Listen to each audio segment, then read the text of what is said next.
Halo semuanya dan selamat datang lagi di sesi bedah ilmu kita.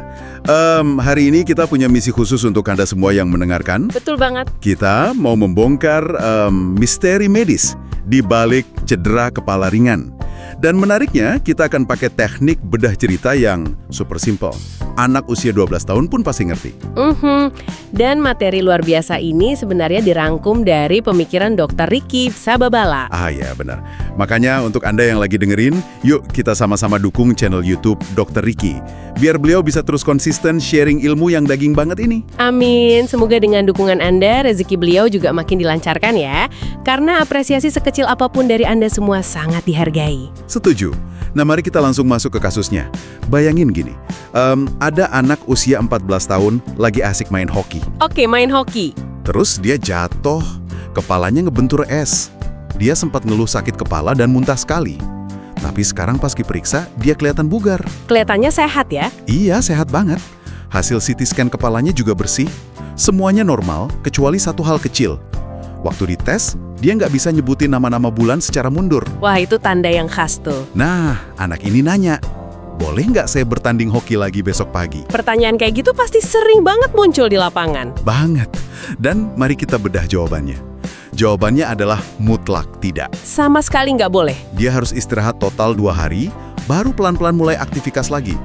Gimana tuh penjelasannya? Betul, karena gini, menyuruh dia langsung balik ke lapangan saat itu juga adalah kesalahan fatal.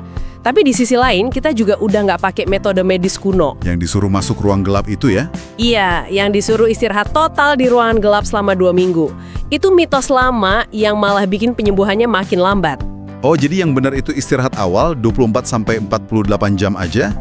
Baru setelah itu bertahap mulai gerak lagi. Terus pertanyaannya, kenapa otaknya butuh waktu istirahat? Padahal dari luar anak ini kelihatan baik-baik aja. Coba Anda bayangkan, otak kita itu kayak buah apel. Apel, oke. Kalau apelnya jatuh dan kebentur, pasti kan ada memar di dalamnya. Ya, teksturnya jadi memar, lembek gitu kan? Nah, ketidakmampuan anak tadi nyebutin bulan secara mundur, itu sebenarnya ngasih sinyal halus, otaknya lagi ngalamin krisis energi gara-gara memar tadi. Berarti memarnya itu nggak kelihatan dari luar, tapi di dalam selnya lagi krisis ya? Tepat. Dan ini membawa kita ke konsep second impact syndrome. Kalau apel yang lagi krisis energi ini terbentur lagi walau cuma pelan banget. Walau cuma pelan. Iya, walau sentuhannya pelan, pembuluh darah di otaknya bakal bereaksi berlebihan. Pembuluh darahnya akan melebar secara drastis. Wah, bahaya dong. Sangat. Kondisi rentan ini nyambung ke sebuah prinsip medis yang disebut doktrin Monro-Kelly. Oke, doktrin Monro-Kelly. Penjelasannya gimana tuh biar gampang dimengerti? Gini, bayangkan tengkorak manusia itu sebagai sebuah kotak baja yang sangat kaku. Kotak baja kaku, nggak bisa melar sama sekali berarti? Sama sekali nggak bisa membesar. Dan di dalam kotak baja itu ruangannya sudah pas, 100% diisi 3 komponen. Apa aja itu? Jaringan otak, terus darah, dan cairan otak. Berarti udah penuh sesak ya, nggak ada ruang sisa? Bener, nggak ada ruang sisa. Jadi bayangin pas memar tadi terbentur untuk kedua kalinya, dan pembuluh darah tiba-tiba melebar. Otaknya bengkak dong, karena darah membanjir. Betul, otak bengkak tapi kotaknya nggak bisa melar. Terus tekanannya lari kemana? Tekanan di dalam kepala melonjak tajam dan otomatis mencari satu-satunya jalan keluar. Di mana tuh jalan keluarnya? Ada sebuah lubang sempit di dasar tengkorak yang terhubung langsung ke leher. Astaga. Jadi bagian bawah otak terdorong paksa masuk ke lubang sempit itu? Ya, otak akan terdesak mencari jalan keluar dan menjepit saraf-saraf vital di area tersebut. Termasuk saraf pernapasan kan? Betul sekali.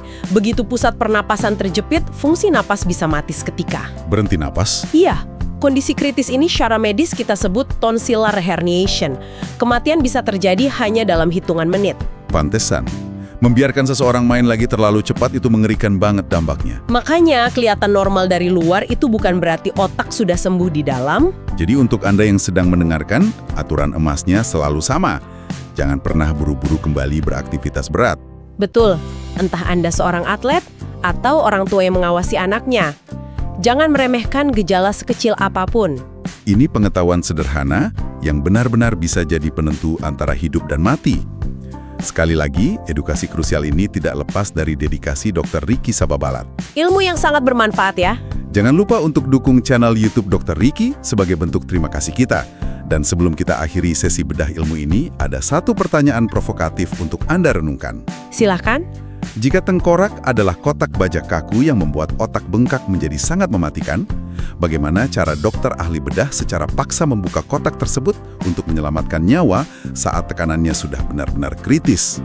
Wah, pertanyaan penutup yang bikin penasaran. Pikirkan itu sejenak. Terima kasih sudah mendengarkan, dan sampai jumpa.